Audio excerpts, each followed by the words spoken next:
Y luego en 1948, Botsu obtiene a partir del hongo Cephalosporium acremonium un activo también frente al Staphylo aureus, dando así origen a este grupo de beta-lactámicos que enseguida vamos a ver por qué se llaman beta-lactámicos. Y este grupo de antibióticos constituyen un grupo de antibióticos muy utilizados en clínica. ¿Por qué?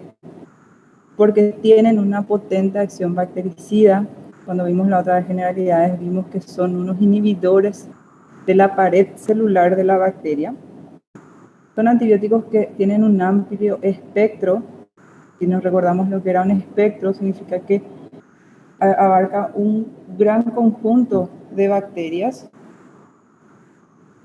Tienen preparados que resisten a inactivación enzimática causada por las bacterias que vamos a ver, el mecanismo de resistencia que crearon las bacterias para este grupo de antibióticos. Y tienen una presencia de características favorables en su farmacocinética, que hay algunos de ellos que tienen una presentación oral con buena absorción. Ellos presentan una buena difusión tisular, o sea, se difunden a casi todos los tejidos y se pudo lograr un aumento de la semivida agregando algunos derivados, agregando algunos compuestos químicos.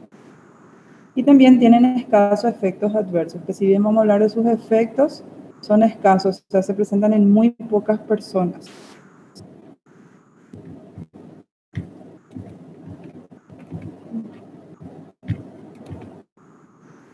Para que sepan un poquitito la cobertura nada más, yo les puse esto.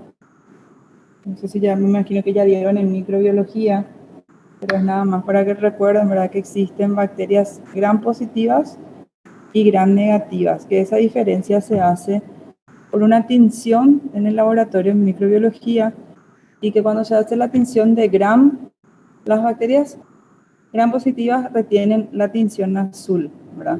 Son generalmente bacterias que no poseen una membrana externa y poseen una pared celular interna y una pared de peptidoglicano, que esta pared de peptidoglicano es lo que nosotros vamos a ver, donde actúan los beta-lactámicos.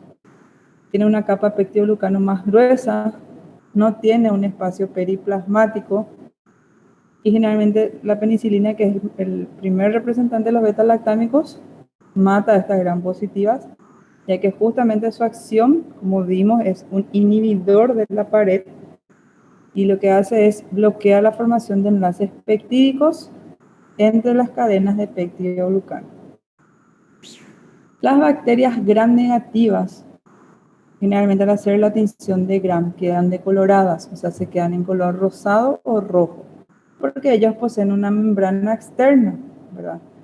También tienen una pared celular más compleja, pero como por encima está esa membrana externa, ellos no se tiñen con la tinción de gram. Presentan también en su pared una pared celular interna, una pared de peptidoglicano, tienen una bicapa lipídica externa, ¿verdad? Ellos sí tienen un espacio periplasmático y en este caso las penicilinas no le matan porque ellos tienen una capa, poseen esa membrana externa que es la capa de lipopolisacáridos que está en la parte externa.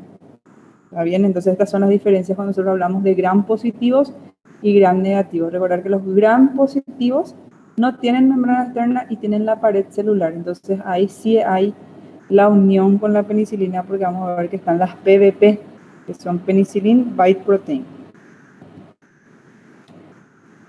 Y cuando hablemos, esto solamente para ver su agrupación, cuando hablemos de coco, porque ahí yo les dije estafilococo, nosotros tenemos los cocos, es cuando se encuentran, ustedes ven al grano y van a ver una tinción como una pelotita nada más. Diplococo, esos son dos. Estáfilo están como en ramillete, como si fuese, por ejemplo, un cacho de uva. Los estreptococos son los que forman como una cadena. Después están las sarcinas, la tétrada, ¿verdad?, que nos vamos a ver tanto más sobre todo. Acá con las penicilinas vamos a ver que cubren los estáfilos y los estreptococos, ¿sí? Y después están los bacilos. Y también es como en cocos era uno solo era cocos, acá va a ser coco bacilo. El bacilo es uno solo un poco alargado, no tan redondeado. Hay diplobacilo y el estreptobacilo.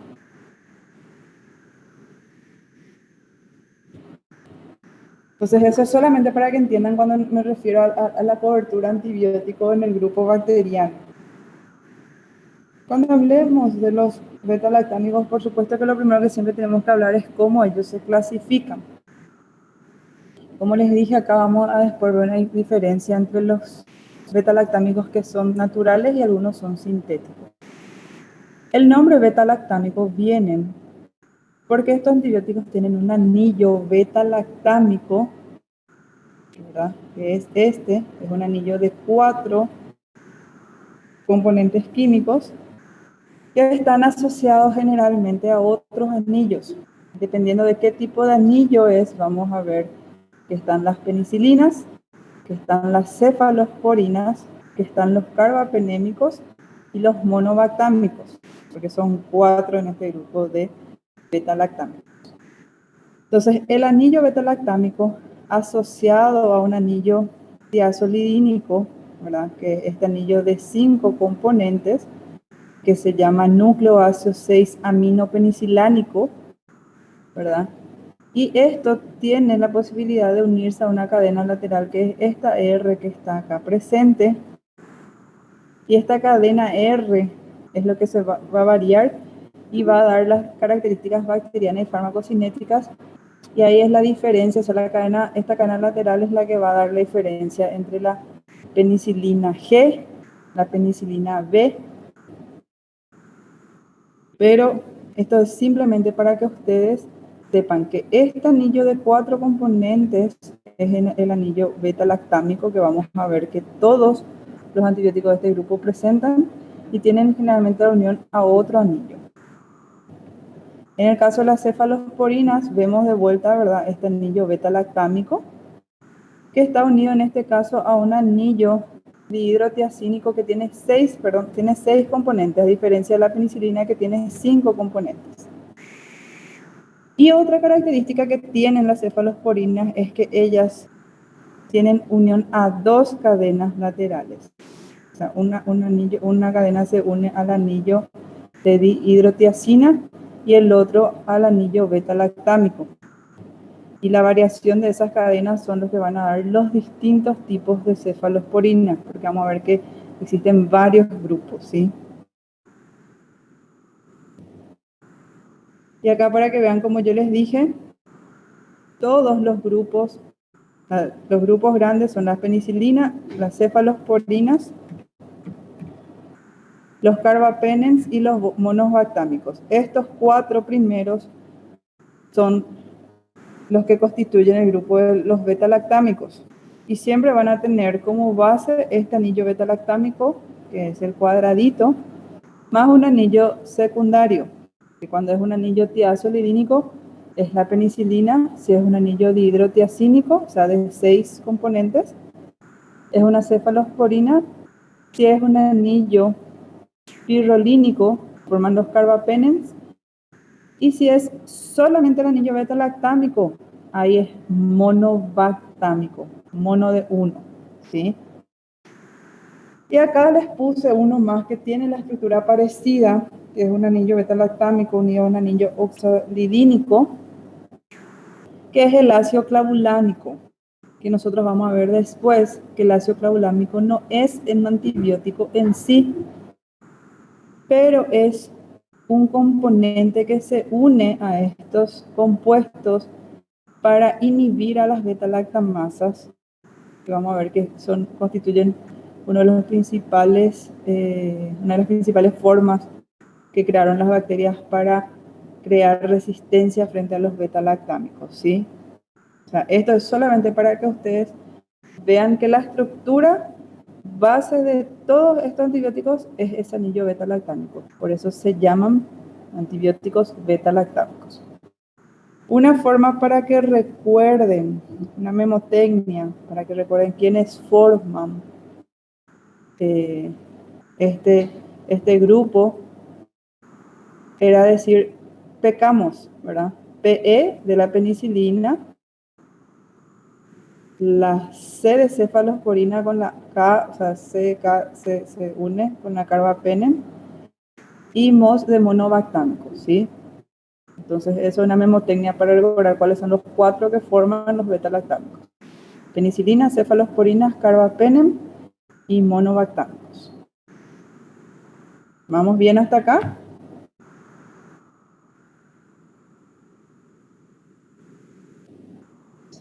Sí, profe.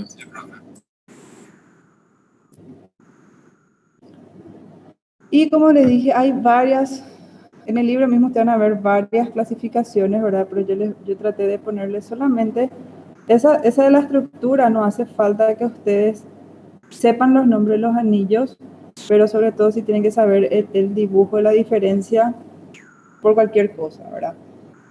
Esta es una clasificación que sí van a ver mucho, que van a ver las penicilinas.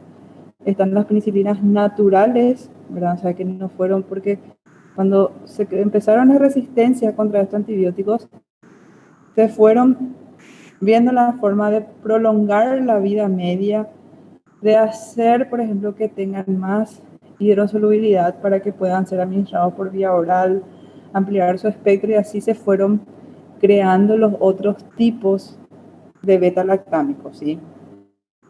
Las penicilinas naturales, como se dice, son las que directamente se obtienen de la producción del hongo. Y acá tenemos las penicilinas G, que tienen 3 tipos otra vez. Está la penicilina G, sódica o bencil o potásica, esa es el mismo tipo de penicilina. Son distintos nombres que se le dan nomás de acuerdo a la característica química. Después tenemos la penicilina G procaína y la benzatínica, ¿verdad?, que tienen un compuesto unido en esa cadena R. Después tenemos las penicilinas que ya fueron semisintéticas, ¿verdad?, que están las resistentes al ácido, donde entra la penicilina B, que les vamos a ver que tiene la característica que esta sí se puede dar por vía oral, las otras solamente son las penicilinas G, solamente por vía intramuscular. Las resistentes a las beta-lactamasas, que tienen una acción anti-estafilococos, ¿verdad?, que están la meticilina y nafcilina, y también están en este grupo las isoxalinopenicilinas, que entran la cloxacilina, dicloxacilina, flucoxacilina y oxacilina. Después le voy a dar otra vez este grupo de cloxacilina, dicloxa, flucoxa y oxa, o sea, lo que tienen las X, recuérdense que son resistentes a las beta-lactamasas, ¿sí? Porque sobre todo esos 3 es lo que más vamos a citar después, porque tienen más utilidad clínica. Las aminopenicilinas, ¿verdad?, que otro nombre que van a encontrar es penicilinas de amplio espectro, son la ampicilina y la amoxicilina. Yo sé que hay más nombres, pero yo les voy a citar las que ustedes sí o sí se tienen que recordar porque son los que hoy en día hay preparados y usamos, ¿sí? Entonces, de las aminopenicilinas, que son las penicilinas de amplio espectro, tenemos a la ampicilina y a la amoxicilina. Las penicilinas de amplio espectro con actividad anti-pseudomonas, vamos a ver que es una bacteria que genera infecciones graves. Tenemos la carbenicilina, la ticarcilina, y ahí están también otro grupo que son las ureidopenicilinas. Ese nombre ureido se debe al tipo de anillo que tiene unido a su anillo lactámico, que están las aslocilina y la meslocilina. Y un grupo, o sea, para recordar las de anti-pseudomonas, tienen que recordar sobre todo carbenicilina, ticarcilina y la piperacilina. Esos 3 nombres sí o sí se tienen que aprender con espectro anti-pseudomonas. La de mayor utilización hoy en día es la piperacilina. Después tenemos la amidinopenicilina, que prácticamente hoy ya no se usan tanto en clínica, que son el melicinam y PET-melicinam. Y las resistentes a beta-lactamasas, que se estudió en algún momento y tenían una leve acción sobre gram negativas, porque vimos que la penicilina no tenía acción sobre las gram negativas, es la temocilina. Ahora, de toda esta clasificación, ¿verdad? A mí me gusta más este tipo de clasificación. Las penicilinas naturales, donde le tenemos a la penicilina G, que entra la bencil, la procaína y la benzatínica. Y las semisintéticas, que otra vez pueden ser resistentes a las beta-lactamasas o penicilinasas, como a algunos les gustan decir, ¿verdad? Que si se acuerdan, estos son estos: la cloxa, dicloxa y oxacilina, que tienen X. Las aminopenicilinas, acá sí quiero que se recuerden a la ampicilina y a la amoxicilina, las que tienen actividad antipseudomonas, que están la ticarcilina, la piperacilina y la carbenicilina, esas tres sobre todo, y los derivados de la 6-metoxipenicilina, ¿verdad? Que son estas amidinopenicilinas.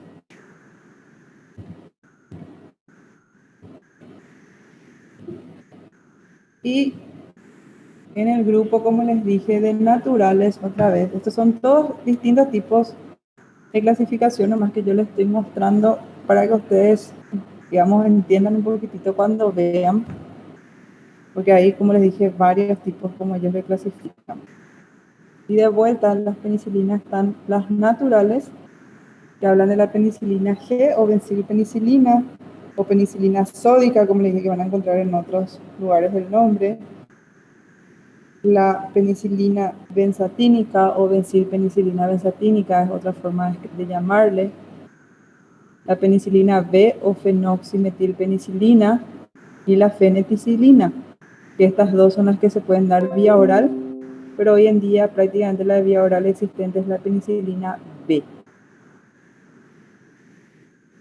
Y de estos otros, otra vez se fue sacando otros que tienen la característica que se puede dar, sobre todo los que son resistentes a beta-lactamasas, que vamos a ver qué más vamos a usar por la resistencia que existe hoy en día, que vimos que estos luego están con el nombre de resistente a beta-lactamasas, la oxacilina, cloxacilina, dicloxacilina y floxacilina. Y los no estables medio ácido, que significa que estos tipos de penicilina no vamos a poder vía oral, ¿verdad? Porque recuérdense que en el estómago tenemos el ácido gástrico que proporciona un medio ácido. Están la meticilina, la nafcilina, pirazocilina y la quinacilina. Que son variaciones ya de estas naturales, fueron saliendo estas otras.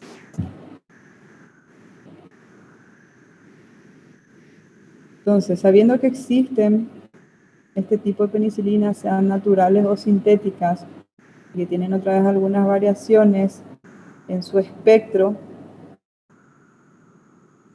esto les pongo para que sepan más o menos las dosis y las vías en que se pueden administrar. Las penicilinas naturales, la única que se puede dar vía oral, de vuelta les recuerdo que es la penicilina B. En esta diapositiva le pongo solamente la penicilina G, ¿verdad? La sódica o potásica se administra de forma intramuscular y tiene un inicio de acción a un tiempo máximo de 15 a 30 minutos. La duración de su acción es dosis dependiente, pero para que tengan una idea, en una dosis de aproximadamente 1.000.000 de unidades, tiene una duración generalmente de 6 a 8 horas, ¿sí? Si es por vía intramuscular. La penicilina G, sódica o potásica, o la bencilpenicilina G, también se puede administrar por vía intravenosa, que como dijimos, esta vía intravenosa era la que tenía el tiempo máximo más corto. Como ven acá, a los 5 minutos ya empieza a hacer acción.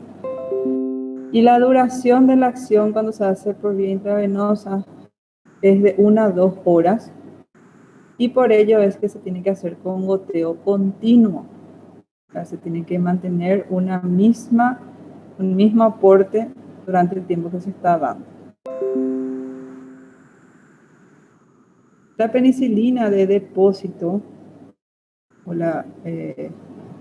que ahí vamos a tener que se puede ser la procaína o la benzatínica, ambas se administran de forma intramuscular, ¿sí? La penicilina procaína generalmente se administra 200.000 unidades, ¿verdad? O 200, o 400.000 dependiendo de la frecuencia que se va a dar. Esta penicilina procaína tiene un tiempo máximo de 1 a 2 horas, o sea, empieza ahí su acción, y tiene una vida media dependiente también de la dosis, que si es 200.000 unidades es 12 horas y si es 400.000 unidades, 24 horas. La benzatínica, como ustedes ven acá, al unir procaína y unir benzatínica, ¿qué es lo que logramos? Que la vida media, o sea, el tiempo de duración de acción de este antibiótico sea mayor. Entonces eso nos permite espaciar las aplicaciones que vamos a dar. La benzatínica, que también es dosis dependiente, tiene igual tiempo máximo, o sea, se aplica por vía intramuscular y el inicio de su acción es de 1 a 2 horas. Y si aplicamos una dosis de 600.000 unidades, tiene una duración de 2 semanas. Si ponemos una dosis de 1.200.000 unidades, tiene una duración de 1 mes. Y si se pone 2.400.000 unidades, tiene una duración de 2 meses. Hoy en día, ¿cuál es la que más usamos? La penicilina G benzatínica. ¿Por qué? Porque te permite hacer una sola dosis intramuscular y solución del problema, ¿sí? Dependiendo, obviamente, las dosis son dependientes de qué nosotros queremos tratar. Pero, por ejemplo, si vamos a tratar una faringoamigdalitis causada por un estreptococo, se da 2.400.000 unidades por vía intramuscular una sola vez, se terminó el problema. O sea, ya no administras otra dosis porque tienes una cobertura de 2 meses. Y otro tipo que prácticamente ya no estamos usando más es la penicilina G-clemizol, ¿verdad? Que 1.000.000 de unidades tenía una acción durante 2 a 3 días.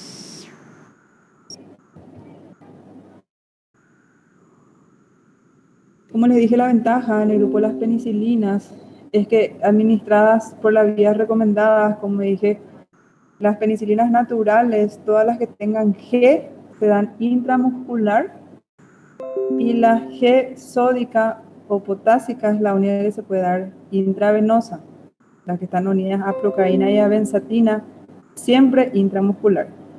Y la penicilina B es la única que se puede dar por vía oral, y después ya están las semisintéticas.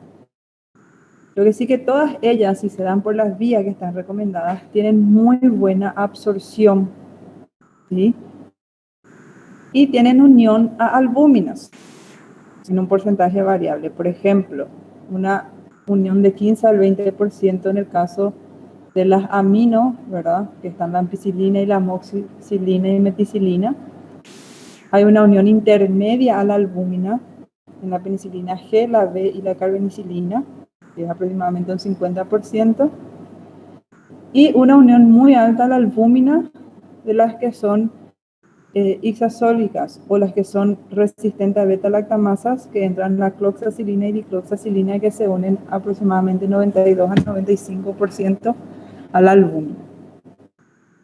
Y esto también es lo que le da la característica, ¿verdad?, de que se pueda difundir y distribuir bien, que hablábamos, recuerden que cuando nosotros hablábamos de farmacocinética siempre era absorción, distribución, metabolización y después eliminación. Entonces, todo este grupo de penicilinas difunde muy bien a todos los tejidos. El único sitio donde le es difícil encontrar es a la barrera hematoencefálica, ¿verdad? En concentraciones normalmente ellos atraviesan solamente un 20%, pero ¿qué pasa? Cuando hay una meningitis, o sea, cuando las meninges están inflamadas, ese traspaso de este grupo de antibióticos aumenta a un 80-85%, ¿sí?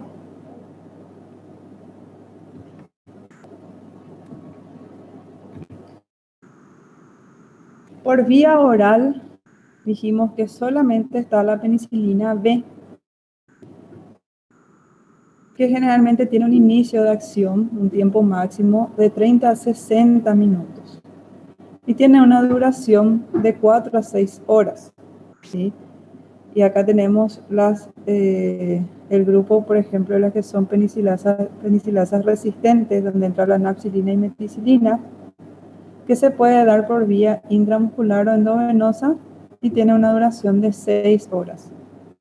La oxa, cloxa y dicloxa, ¿verdad?, que eran los ácidos resistentes, que eran del tipo de la clasificación de penicilinas resistentes a la beta-lactamasas, se dan por vía oral porque tienen esa capacidad de que son ácidos resistentes. Y su duración es de 6 horas también. O sea, las penicilinasas resistentes, que son estos dos grupos, recuérdense nomás, las que son ácidos sensibles no van a poder dar por vía oral porque se van a destruir en el estómago. Y las que son ácidos resistentes sí son por vía oral. Esa es una forma de recordar, ¿sí? Y recuérdense que siempre las que tienen oxa en su nombre, oxa, cloxa, dicloxa, flucoxa, son los que se dan por vía oral, porque el tiempo después de duración de los dos son los mismos, 6 horas. En cuanto a las aminopenicilinas, estas aminos sí se pueden dar por todas las vías, o sea, se puede dar por vía oral, por intramuscular y por vía endovenosa. Y las aminopenicilinas están, lo que más tenemos que recordar son la metilpenicilina y la moxi, ¿sí? Y recordar la moxi sobre todo, que es lo que más normalmente se utiliza. Recordar que la moxi tiene presentación tanto endovenosa como intramuscular y como vía oral. Me olvidé poner acá, pero la duración en promedio de acción de las aminopenicilinas de la moxi sobre todo es aproximadamente de 6 a 8 horas. Las carboxi y las ureidopenicilinas también se pueden dar intramuscular y endovenosa. Y tanto el grupo de las aminopenicilinas como las carboxi y ureidopenicilinas tienen buena distribución en las meninges inflamadas, que aumenta 10 veces a lo que sería si esas meninges están sanas, ¿verdad? Lo otro bueno es que todos estos grupos pasan al pericardio, a la pleura, al peritoneo, que recuérdense son capas de sitios donde normalmente no llegan todos los antibióticos, llegan a las articulaciones, a la placenta, a la bilis sobre todo llega la ampicilina, por eso es cuando vemos que vamos a tener un paciente, por ejemplo, que tenga una colecistitis aguda, vamos a usar la ampicilina.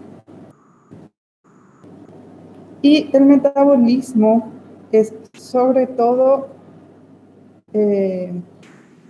renal, como vemos acá, tienen un metabolismo reducido en el hígado 10 a 20% nada más. Mucho luego de estos compuestos son un poco, son polares, entonces no es mucho lo que se tenga que metabolizar. Y la excreción es preferentemente renal. O sea, todas las penicilinas se eliminan por vía renal y usan las 3 fases de eliminación renal, o sea, se eliminan por filtración glomerular, por reabsorción tubular y por secreción tubular, ¿sí? En el caso de la secreción tubular, este tipo de eliminación está bloqueado cuando algunas de las penicilinas tienen unido un compuesto que se llama probenecid. Pero lo que quiero que recuerden es que todas las penicilinas tienen excreción renal.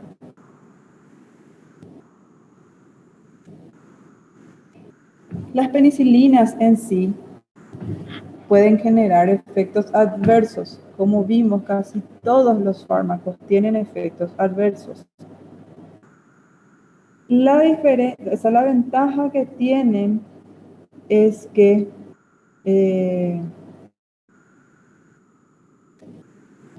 estos compuestos, ¿verdad?, generan muy baja incidencia de efecto adverso. O sea, vamos a ver que de 100 personas, 0,7 a 10 nada más van a tener reacciones alérgicas. Entonces es muy baja la incidencia. Los efectos adversos se pueden clasificar por sensibilidad o por toxicidad. Por sensibilidad o reacción alérgica, son efectos que se pueden presentar de forma inmediata post aplicación. Generalmente desde los 5 minutos a la 1 hora post aplicación pueden presentar esto.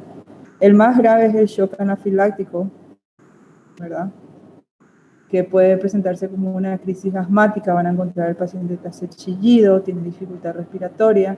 La forma más grave ya es cuando hace un edema angioneurótico, lo que dificulta la entrada de aire, porque hace un edema de glotis. Eso es lo más grave. Entonces esa es la razón por la cual siempre cuando se aplica penicilina se dice aplicar en un medio intrahospitalario, y generalmente el paciente tiene que quedar por lo menos 15 a 30 minutos post aplicación. Otra reacción que es inmediata significa que va a aparecer a las 24 o 48 post aplicación, es que el paciente puede presentar edema de párpados, edema de cara, de labios, puede presentar urticaria en la piel, eritema o prurito.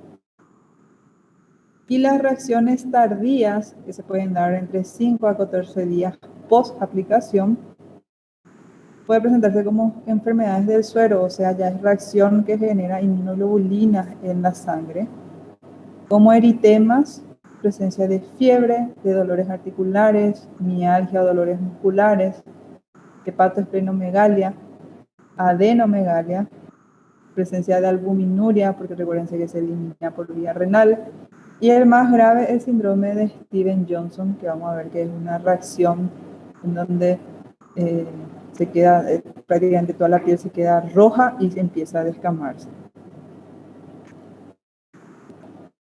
Otros efectos que pueden tener las penicilinas es por toxicidad, significa por acumulación de las dosis, que puede ser por irritación, que generalmente las que se aplican por vía parenteral, sobre todo la intramuscular, pueden presentar ciatalgia, ¿verdad?, dolor en el lugar de aplicación. Recuérdense que por vía intramuscular la vía que más se utiliza para las penicilinas es aplicación en región glútea, y saber que la que tiene procaína generalmente duele menos. Y por vía intravenosa puede producir flebitis, que es inflamación de la vena en el sitio de aplicación.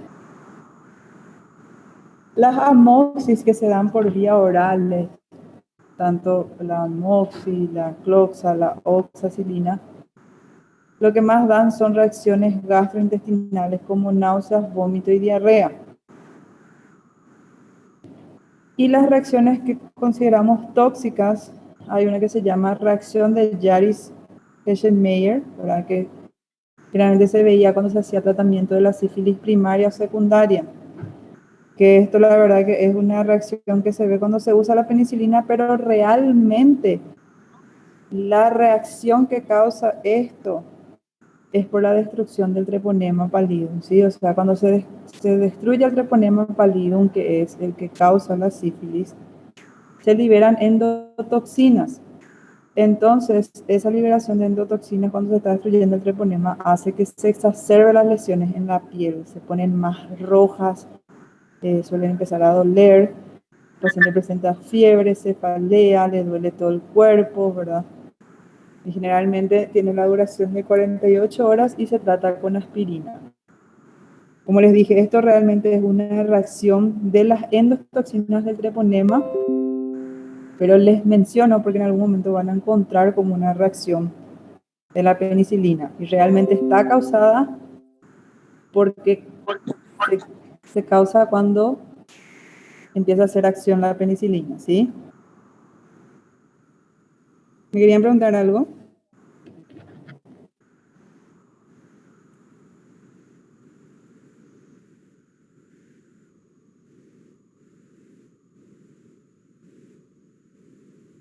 Hola.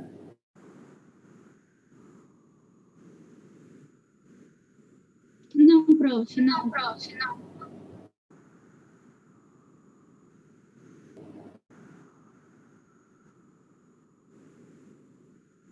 Y después tenemos causas de hepatitis, pueden ser la oxacilina y nafcilina, que tienen un poquito más de metabolismo hepático que los otros. Nefrotoxicidad se ve sobre todo con la meticilina. Estos también pueden causar depresión de la médula ósea, o sea, una granulocitopenia, que son todas las penicilinas. Y también puede haber una reacción de encefalopatía por un síndrome de hipertensión endocraneana, cuando sobre todo se usa por goteo dosis mayores de 50 millones de unidades por día en pacientes sobre todo que tengan insuficiencia renal. Pero como vimos, su excreción es 80% renal, entonces en esos casos lo que hay que cuidar la dosis acumulativa que se le da a los pacientes. Vamos todo bien hasta acá con el primer grupo, que son las penicilinas.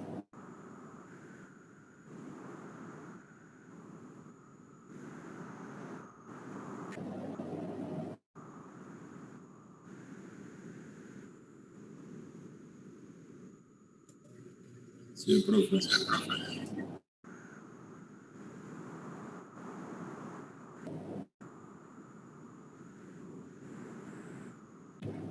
Y empezamos con el segundo grupo, que son las cefalosporinas.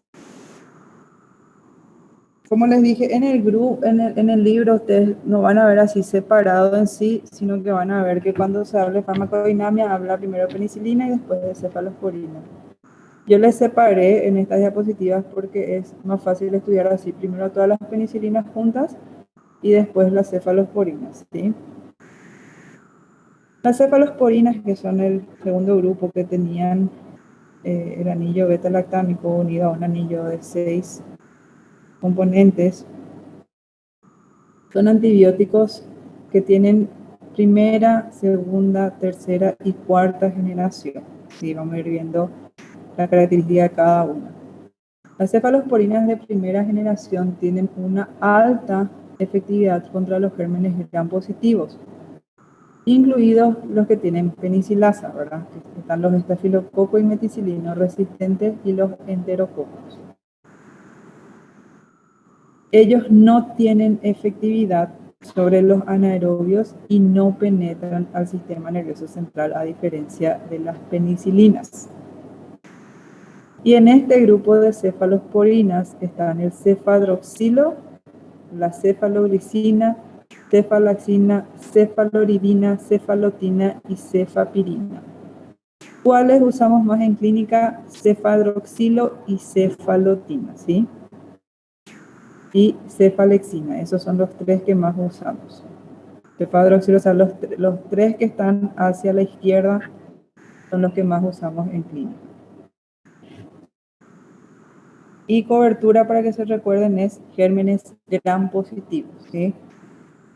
Entonces vamos a ver que los gérmenes gram positivos están más en piel. Entonces las cefalosporinas de primera generación son los que más usamos, tanto como profilaxis como para tratamiento de infecciones de piel. Las cefalosporinas de segunda generación aumentan su actividad contra gérmenes gram negativos, o sea, gram positivos que cubría los de primera generación, más algunos gram negativos, ¿sí? pero eso hace que su actividad contra los gram positivos sea menor, o sea, se queda ahí en el medio entre gram positivo y gram negativo, pero disminuye su actividad, su potencia contra los gram positivos. No tienen actividad contra las pseudomonas y no cruzan tampoco la barrera hematoencefálica, ¿verdad? Salvo cuando hay una inflamación, que es cuando hay una meningitis. Y en este grupo, las cefalosporinas de segunda generación están el cefaclor, cefamandol, cefonixina, ceforanida, cefoxitina, cefuroxima, cefocetan. ¿Cuál es el que más usamos de este grupo? La cefuroxima. Y generalmente el sitio donde más usamos es cuando hay infecciones urinarias. Las cefalosporinas de tercera generación, su principal característica es que son estables a la hidrólisis de la beta-lactámica, o sea, tiene mayor resistencia a la beta-lactamasas. Entonces eso le hace activo contra las pseudomonas, ¿verdad? Al igual que eran las aminopenicilinas, que estaban la amoxi y la ampicilina. Estas cefalosporinas de tercera generación tienen una actividad contra Neisseria gonorrea, que causa la gonorrea, tienen actividad contra anaerobios y las pseudomonas y llega al sistema nervioso central a diferencia de las de primera y segunda generación. Y en este grupo están la cefodicina, cefmenoxima, la cefotaxima, cefnivir. ¿Cuál es el que más usamos? La cefotaxima. Y las cefalosporinas de cuarta generación son las que usamos para gram negativos. Todas las anteriores tenían cobertura en gram. Recuérdense, primera generación, solo gram positivo. Segunda generación, gram positivo y gram negativo, pero menos en gram positivo que la primera. La de tercera generación, gram positiva y gram negativos, y se suman pseudomonas. Y en la cuarta generación nos quedamos con gram negativos. Y acá están la cefepime y la ceftarolina, dos nada más.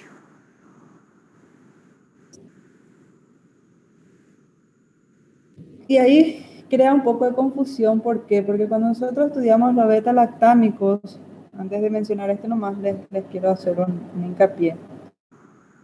Porque no sé si a usted le está surgiendo la duda, pero cuando yo estudié fármaco, y la primera introducción te dice que los beta-lactámicos tienen inhibición de la síntesis de pared, porque se unen, generalmente entran al citoplasma, y se unen a las PBP, que son penicillin bite protein, y lo que activan son enzimas que hacen lisis de los peptidoglicanos. Los peptidoglicanos son los componentes que van uniéndose y formando la pared de la bacteria.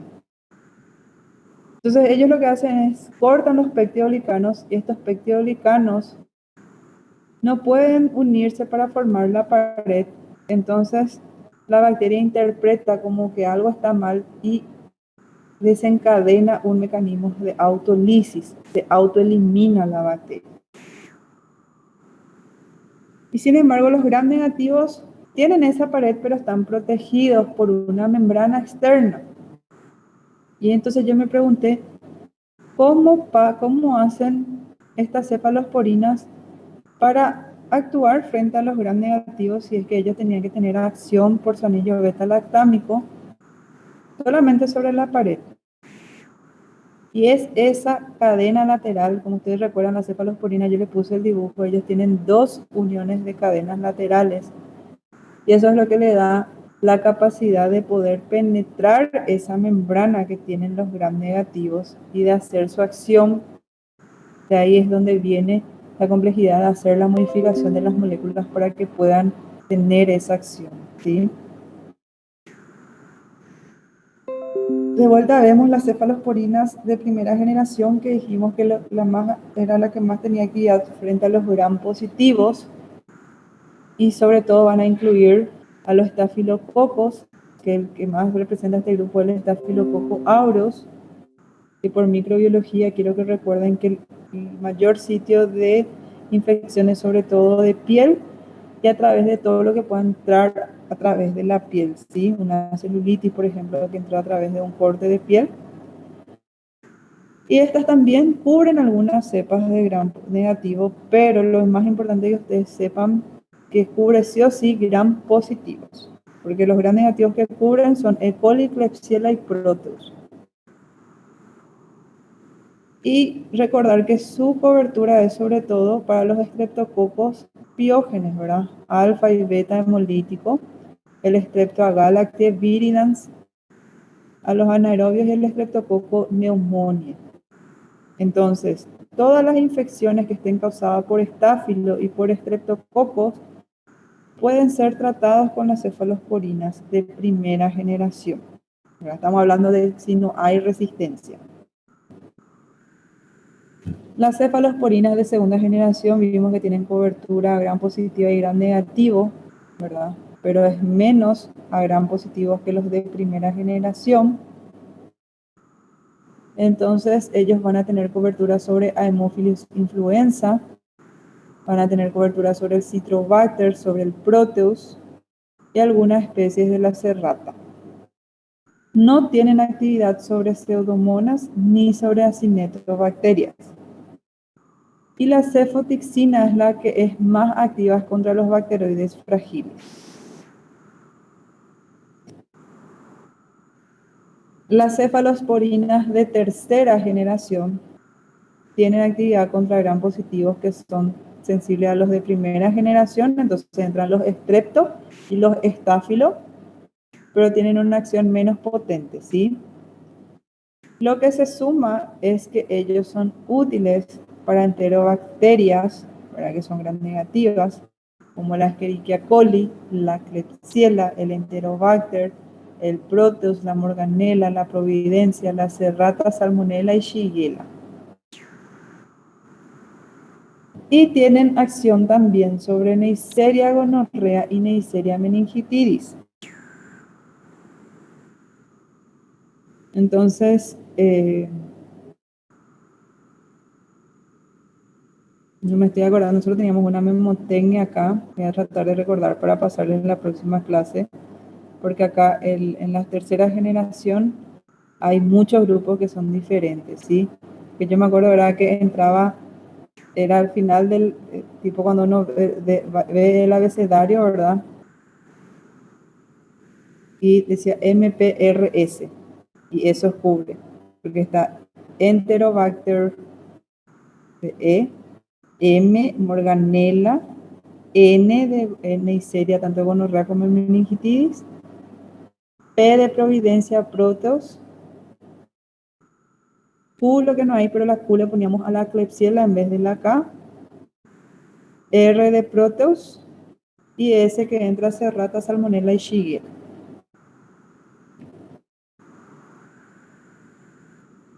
Las cefalosporinas de cuarta generación tiene el espectro igualito al espectro de la tercera generación, pero se suma a que ellos tienen acción sobre los gérmenes que son resistentes a las beta-lactamasas, ¿sí?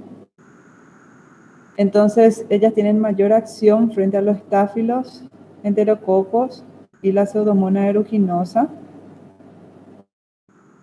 Y tienen acción sobre el estáfilo aureus, que es meticilino, carecen de actividad frente al estáfilo aureus meticilino resistente, la de cuarta generación, pero sí tiene acción sobre los que son el estáfilo enterococo y Pseudomonas aeruginosa, ¿sí? O sea, tienen un poquito, lo que van a sumar acá sería como una, lo que en segunda generación no tenía actividad sobre Pseudomonas y Acinetobacter, entonces en la cuarta suman tercera más esa Pseudomonas. Esa es la forma más fácil de recordar. Tercera generación, la misma cobertura más Pseudomonas. Y el cestaroline, van a encontrar en alguna parte, el cestaroline se considera como la cefalosporina de quinta generación. Vimos luego que acá estaba el cefepime, eran dos nomás en la cuarta, y el cestaroline se considera en algunas clasificaciones como de cuarto y en algunos está como el de quinta generación. ¿Por qué algunos le separan? Porque esta ceftaroline es una cefalosporina que tiene una sensibilidad a gérmenes que son meticilino y vancoresistentes. Recuérdense que la cuarta no tenía esa sensibilidad, ¿sí? Al igual que las penicilinas, esta ceftaroline tiene 80% de eliminación renal. El mecanismo de acción y de resistencia que genera es igual al resto de las cefalosporinas, o sea, es un inhibidor de la pared celular. Y la ceftaroline se administra por vía intravenosa a dosis de 600 miligramos cada 12 horas. Se utiliza para infecciones de piel que son agudas y ya son severas de entrada, porque recordamos que estamos hablando de gérmenes que ya tienen resistencia. Y también se pueden usar para tratamiento de neumonías bacterianas. Las reacciones adversas que puede dar este ceftaroline son reacciones de hipersensibilidad parecidas a la penicilina. Puede causar diarreas y náuseas y también puede causar lo que se llama colitis ulcerosa. Que la colitis ulcerosa está causada por el uso de antibióticos, puede alterar la flora bacteriana intestinal y deja crecer una bacteria que se llama Clostridium difficile. Y eso causa una inflamación, que es lo que da la colitis.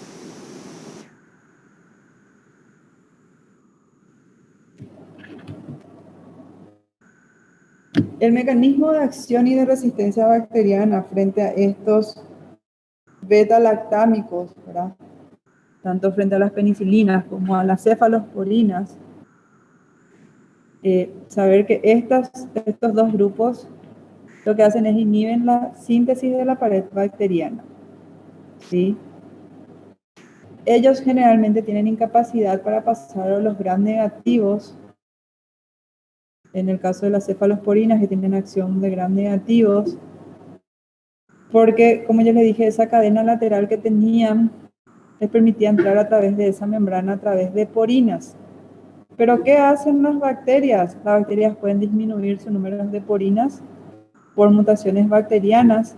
Entonces, por más que tenía esa cefalosporina la capacidad de atravesar esa membrana externa, si disminuye la puerta por la que estaba entrando, entonces va a disminuir la penetración de estas cefalosporinas.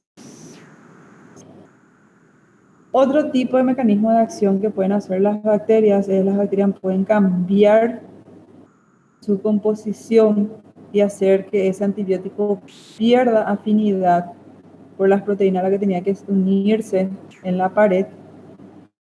Generalmente esta pérdida de afinidad puede ser natural en los enterococos y en el Clostridium, y generalmente es una pérdida de afinidad adquirida. El germen va mutando y pierde la afinidad para unirse a ese antibiótico, que esto puede pasar con la E. coli y con la Neisseria gonorrea. Como vimos, algunas bacterias tienen la capacidad de producir antibióticos, ¿sí? Entonces, hay algunas bacterias, sobre todo los gram negativos, que pueden empezar a producir cefalosporinas. ¿Y qué hacen esas cefalosporinas? Generan enzimas dentro de la bacteria que hidrolizan el anillo beta-lactámico. Entonces, cuando ese antibiótico penetra y se tiene que unir a la PBP para hacer lisis de los pectioglucanos, antes de que haga eso, ellos cortan ese anillo beta-lactámico e inactiva el antibiótico.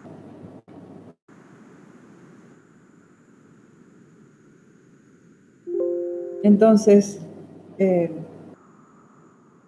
normalmente, ¿qué es lo que hace cuando crean eso que nosotros ahora vamos a ver con el nombre de beta-lactamasas, verdad? Algunos gérmenes atrapan al antibiótico, ¿verdad? Entonces esa enzima, esa cefalosporina que ellos generan, que genera la propia bacteria, agarran y forman un complejo estable.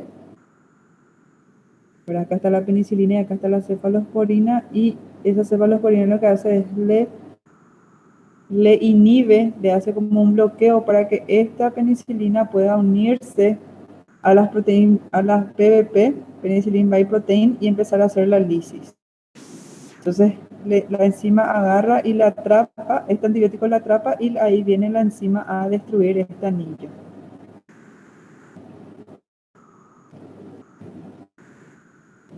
Otra forma de ver, ¿verdad?, es que van a ver que, como les dije acá, estos son los términos que ustedes van a encontrar en el libro, que es lo mismo que yo ya les mencioné anteriormente, pero es así. Cuando yo le dije la alteración de las porinas, van a encontrar con este nombre: alteración de las proteínas de membrana externa denominadas OMPC, que son Outer Membrane Proteins, son las membranas fuera de la membrana, o sea, son las proteínas fuera de la membrana, que, como les dije, ellos alteran esas porinas. Entonces las porinas eran el sitio por donde estaban entrando esas cefalosporinas para hacer la acción, y como se les cierra la puerta ya no pueden penetrar. Ese es un mecanismo que generan las bacterias para resistir a los beta-lactámicos. Otra forma que pueden generar resistencia es generar bombas de expulsión, que, como indica, expulsan al antibiótico. Y la bomba más conocida es la ADABC, que expulsa a los beta-lactámicos, incluyendo tanto a los carbapenémicos, los aminoglucósidos, los macrólidos, los cloranfenicol, o sea, no solo beta-lactámicos, sino otros grupos antibióticos también. Y la alteración de las proteínas de unión, que son las PBP, que son las penicillin biprotein, o sea, es la proteína a la que se tiene que unir la penicilina. Entonces, como ese es el sitio de unión, ellos alteran esa proteína, y entonces ese antibiótico no tiene el lugar donde se tiene que unir y no hace su acción, ¿sí? Y ahí tenemos sobre todo la PBP2A y la PBP2B, que dependiendo de la mutación se va a saber a qué antibiótico genera resistencia. Esto no hace falta que ustedes sepan así tipo los nombres, sino que saber los mecanismos nomás, saber que puede alterar las aquaporinas, saber que puede generar bombas de expulsión, que puede alterar a la proteína de unión a la penicilina, ¿sí? Esos tres términos lo que tienen que saber, que son los mecanismos que generan. Y el mecanismo de resistencia que está más extendido, que producen resistencia a esto, son la producción de beta-lactamasas. La bacteria genera enzimas, y esas enzimas, ¿qué es lo que hacen? Hidrolizan, o sea, cortan ese anillo beta-lactámico del antibiótico. Entonces, con eso logran destruir el sitio activo del antibiótico, porque vimos que todos los beta-lactámicos tenían ese anillo. Entonces, al destruir ese anillo, impide que los beta-lactámicos actúen. Y por esta razón, ¿verdad? O sea, siempre nosotros vimos que cuando se generaba una resistencia a la bacteria, nosotros buscábamos la forma de hacer frente a esa resistencia. Como este fue el mecanismo que más empezó a presentar resistencia a los beta-lactámicos, que fue por este mecanismo, entonces se buscó crear compuestos que inhiban a esta enzima. O sea, ya que venía la enzima y le cortaba al antibiótico, entonces se buscó algo que le pare a esa enzima, que le bloquee. Y así fue que se descubrió el clavulanato, el sulbactam y el tazobactam, ¿sí? Que si bien estos son compuestos químicos, ellos carecen de acción antibiótica. O sea, el clavulanato, el sulbactam y el tazobactam no son antibióticos, sino que son compuestos que inhiben a las beta-lactamasas. O sea, lo que hacen es inhibir la resistencia. La Pseudomonas aeruginosa, y como siempre vemos, hay alguien un poquitito más resistente, en este caso es la Pseudomonas aeruginosa. La Pseudomonas aeruginosa logra crear dos clases de beta-lactamasa. La MPC y las beta-lactamasas de espectro extendido, que se conocen como BLE. Cuando la Pseudomonas genera AMPC, generalmente el mecanismo que usa es codificando, haciendo una codificación nueva en el cromosoma de la bacteria. Y generalmente este tipo de resistencia es inducida por el uso, o sea, para que este germen desarrolle este tipo de resistencia, tiene que estar en contacto con el antibiótico. O sea, significa que esa persona tuvo que recibir tratamiento, sobre todo con cefalotina y con ampicilina, para que tenga la Pseudomonas la capacidad de empezar a generar esta resistencia. O sea, eso te da la pauta, nos da a nosotros la pauta de que si se indicó mal sobre todo ese uso de antibiótico, porque si nosotros sospechamos de que hay infección por Pseudomonas, hay ciertas características en el paciente y sobre todo para que una bacteria pueda generar resistencia significa o que se recetó el antibiótico equivocado o se dio en dosis insuficiente o en frecuencia insuficiente. Y eso es lo que le da la capacidad a esta bacteria para que empiece a generar esta resistencia, ¿sí? Y para generar el tipo de beta-lactamasas de espectro extendido, que son las BLE, la codificación se hace por plásmidos y generalmente se adquiere por transporte de ADN extracromosomal. O sea, significa de que hace un cambio conformacional y cuando se va multiplicando, cuando se va generando nuevas pseudomonas, ahí ya nace con esta resistencia natural.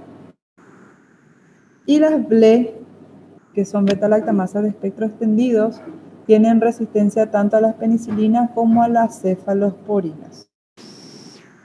La Pseudomonas aeruginosa BLE constituye hoy uno de los gérmenes que nosotros más miedo tenemos en la terapia. ¿Por qué?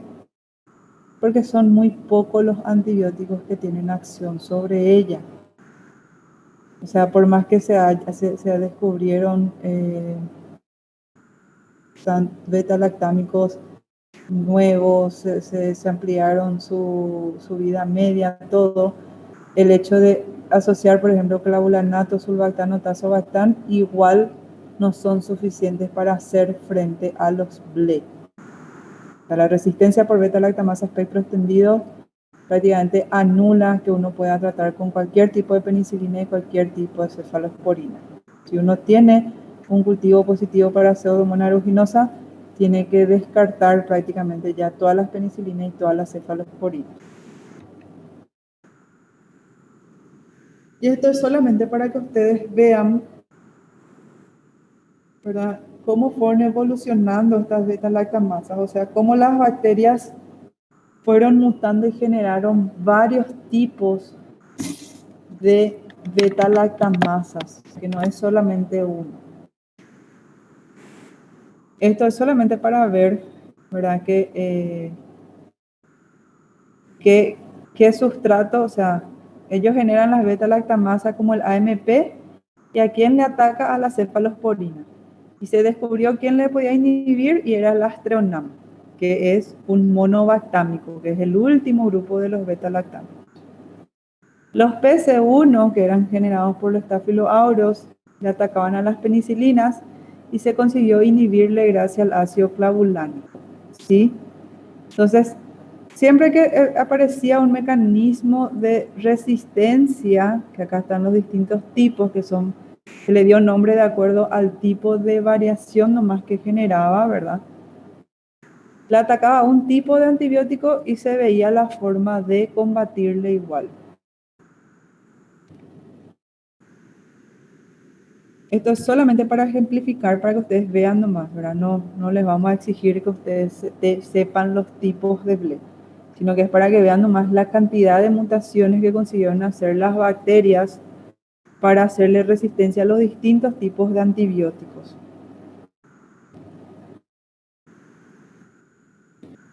Y como les dije, cuando empezó la resistencia, entonces nosotros dijimos, no vamos a dejar que las bacterias nos ganen esto, y se empezaron a investigar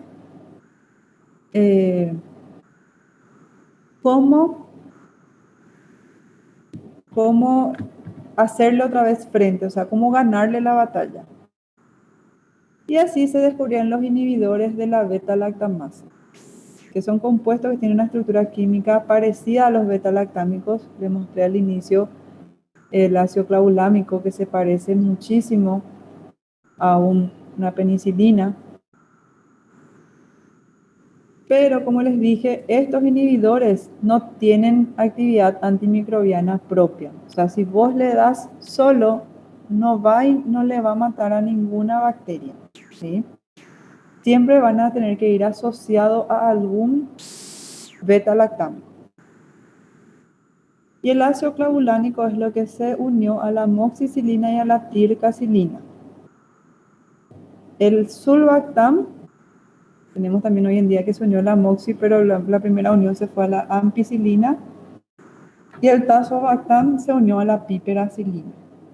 Así que ustedes van a encontrar amoxicilina con ácido clavulánico o amoxicilina con sulbactam, ampicilina sulbactam y piperacilina tazobactam. Normalmente estos inhibidores funcionan para especies bacterianas que son sensibles a estos inhibidores de la beta-lactamasa. Y acá entran los Staphylococcus, la Klebsiella, el Haemophilus y la Escherichia coli.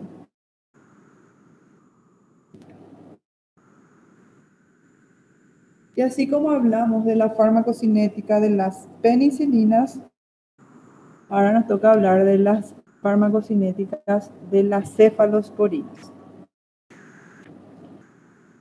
Y las cefalosporinas vamos a ver que también tienen absorción tanto por vía oral como intramuscular, al igual que las penicilinas.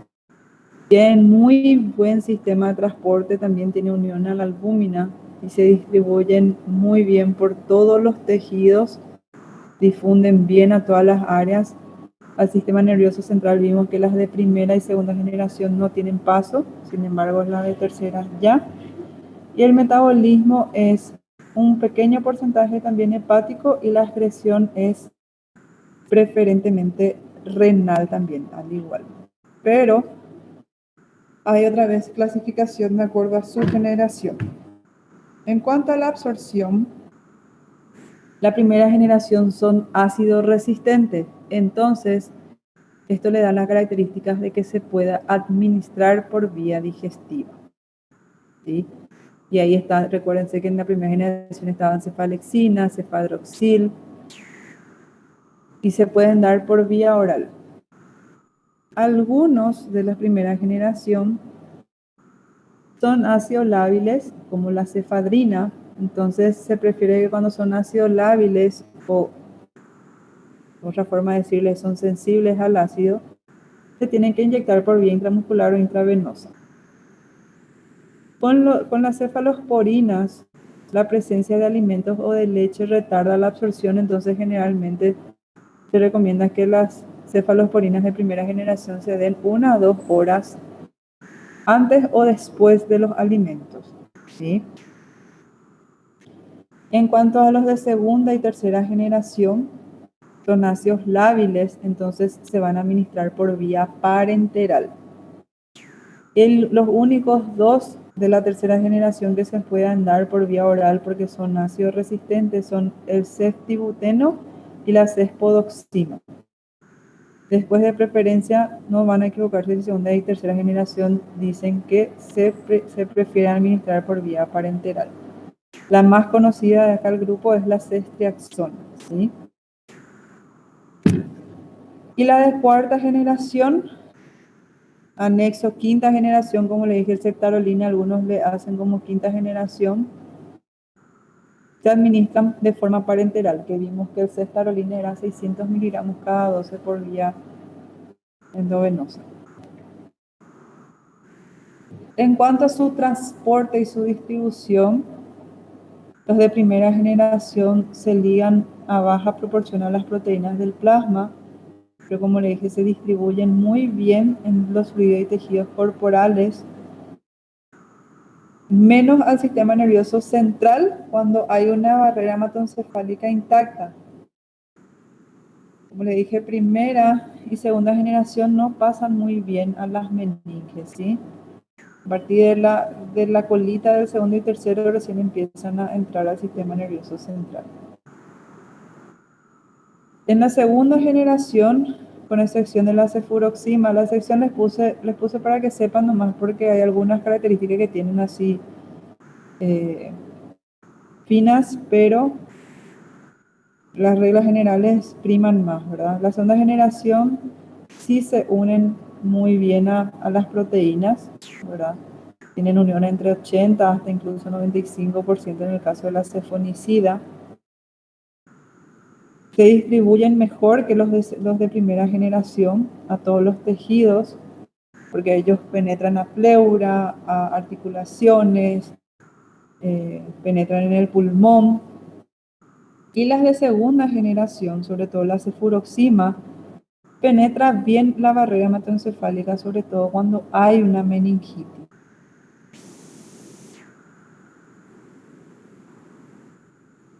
Las de tercera generación, así como las de segunda, tienen también alta ligación a las proteínas, pero a diferencia de la segunda generación, no tiene tan buen volumen de distribución.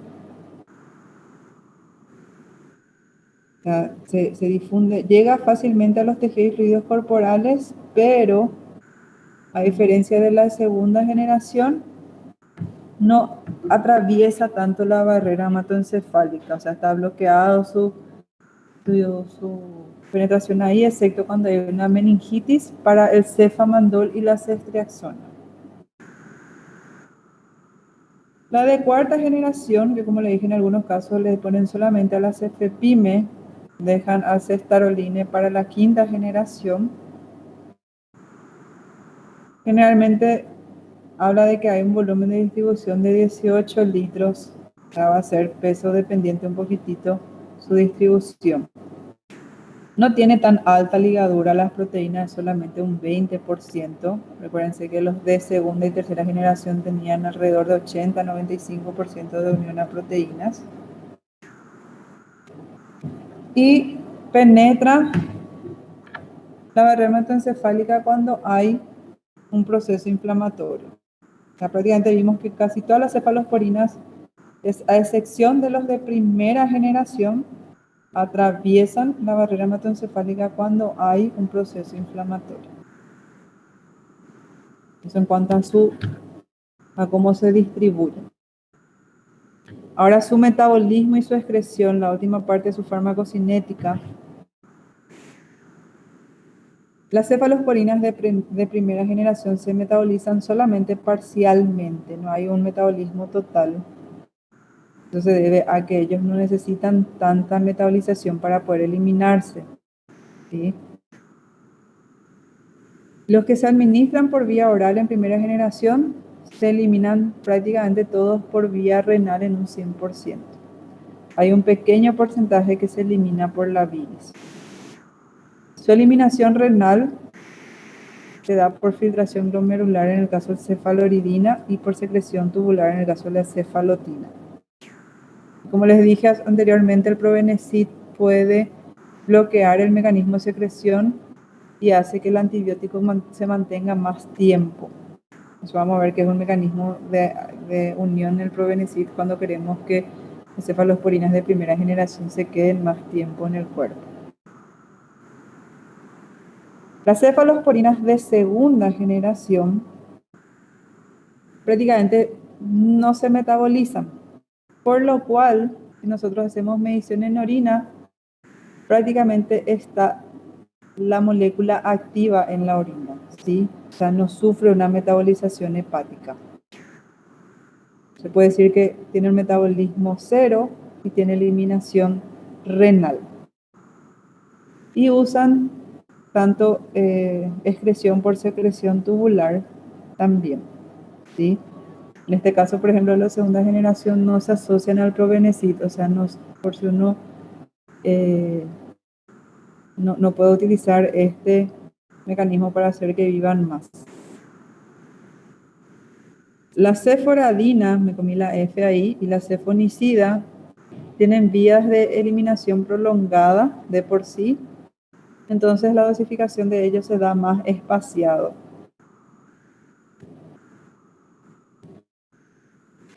Y las cefalosporinas de tercera generación, así como los de la segunda, tampoco tienen metabolización hepática. Y la excreción de los dos, de la tercera y de la segunda generación, es puramente renal. Sea por secreción y por filtración, ¿sí? Los de cuarta generación tienen una vida media de eliminación en las extracciones alrededor de 6 a 9 horas, lo que facilita, por ejemplo, que uno puede dar una sola vez, dependiendo de la dosis, podemos dar la ceftriaxona una sola vez al día. La cefoperazona en las de cuarta generación, las de tercera generación, lo que puede usar un poquitito la bilis, así como las de segunda generación se eliminan un poquitito por bilis, pero siempre su mayor vía de eliminación es la renal. En la cuarta generación que estaba el cefepime, tampoco tienen metabolismo prácticamente hepático y se eliminan por vía renal. Las de cuarta generación también tienen eliminación por leche materna. Entonces, en el caso de que haya lactancia, las cefalosporinas suelen ser muy seguras usar en el periodo de lactancia, pero con esta de cuarta generación hay que tener cuidado con la dosificación que se le va a dar a la mamá, porque el lactante puede recibir solamente hasta 0,5 miligramos por día de esa eliminación, ¿sí? Entonces la de cuarta generación es la que tiene una advertencia en lactancia. Y así como las penicilinas daban reacciones alérgicas, las cefalosporinas también producen reacciones. Y son muy parecidas a las de penicilina. Pueden dar rash cutáneo, ¿verdad? Formar como máculas. Pueden dar un trastorno inmediato, o sea que empieza a aparecer a los 5 a 15 minutos post aplicación, como anafilaxia, broncoespasmo o picazón urticaria. En algunos casos puede estar acompañado de fiebre, puede producir depresión de la médula como leucopenia, trombocitopenia o anemia hemolítica. La cefalotina en sí, ¿verdad? También puede dañar la superficie de los hematíes y generar este mecanismo de anemia hemolítica por esta alteración que hace reaccionar a los glóbulos rojos con la globulina antihumana. Cuando se presentó alguna reacción post aplicación de algún beta-lactámico, generalmente tenemos que evitar usar cualquier tipo de beta-lactámico, ¿sí? O sea, por ejemplo, si una persona presentó una reacción alérgica al tomar una amoxicilina, directamente se eliminan ya todos los beta-lactámicos. Ya no le podemos dar penicilina, ya no se le puede dar una cefalosporina. Porque recuérdense que la estructura central del antibiótico es compartido en este grupo. Entonces, va a quedar pendiente en algún momento hablar, no les quise hablar más de los carbapenem y los monobactámicos porque es muchísima información, yo sé, ¿verdad? Entonces, traté de resumirles en esto y en el libro van a encontrar una parte al final del capítulo que habla de los tipos de infecciones y de acuerdo al tipo de infecciones van a ver las recomendaciones que le dan, ¿verdad? Eso yo le evité hablar porque yo ya les encasillé la cobertura que hacen, ¿verdad? Iba a quedar a criterio de ustedes porque normalmente cuando damos microbiología, eso va a depender de, hay gente que le gusta, por ejemplo, sabe el sitio de infección y qué gérmenes están presentes. Y hay la otra forma de estudiar, que es estudiar el germen y después de saber el germen, saber qué sitios puede afectar. Entonces, lo que les digo es que denle una lectura al capítulo, porque les digo que al final dice, por ejemplo, va hablando de acuerdo al sitio de infección, por ejemplo, infecciones de piel, infecciones pulmonares, y ahí les da otra vez las dosis de cada uno, ¿verdad? Y qué antibiótico pueden usar dentro de los beta-lactantes. Lastimosamente, la única forma de comprender bien qué antibióticos van a usar es repasando un poquitito de microbiología y recordando los grupos de gérmenes que existen en cada sitio del cuerpo. Es imposible saber todo, pero sí o sí existen 3 a 4 gérmenes que son los más frecuentes, por ejemplo, cuando hay infección en piel, ¿sí? Entonces, como yo les dije, uno piensa en piel y piensa en un gram positivo, no va a pensar en un gram negativo porque no es lo que más se encuentra en piel. Sin embargo, si uno, por ejemplo, tiene una infección a nivel de una colecistitis aguda, ¿verdad? A nivel biliar, va a pensar más en un gram negativo que en un gram positivo. Entonces, esa asociación entre gram positivo y gram negativos tienen que tratar para todo lo que es bacteriología, todo lo que vamos a dar de antibiótico, tratar de hacer un esquema y poner cuáles son gram positivos, cuáles son gram negativos y cuáles están en qué sitios, cuáles en piel, cuáles en pulmón, cuáles están en la sangre, cuáles hacen acción renal, afectación, por ejemplo, en articulaciones. Y de esa forma van a poder ir asociando y entendiendo, por ejemplo, por qué un antibiótico se usa de primera elección para una neumonía. ¿Por qué usamos un antibiótico para una artritis? ¿Sí? Porque, como les dije, es muy engorroso memorizarse para neumonía tal antibiótico, para infección urinaria tal antibiótico. Es más fácil saber, si uno ya sabe el germen, saber qué cobertura antibiótica tiene que dar. O sea, si el antibiótico cubre gram positivo o gram negativo, no. Esa es la clasificación más grande que damos cuando se trata de un antibiótico, ¿verdad? Directamente van a escuchar que nosotros le hablamos, tal antibiótico cubre gram positivos o tal antibiótico cubre gram negativos, tal antibiótico cubre anaerobios. ¿Entiende un poquitito, no?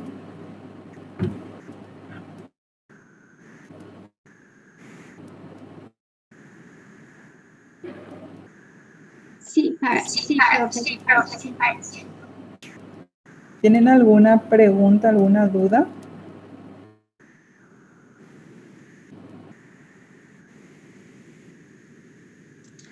Profe, próxima clase va a ser presencial. Sí, los martes vamos a empezar a tener ya presencial a la mañana. Ok.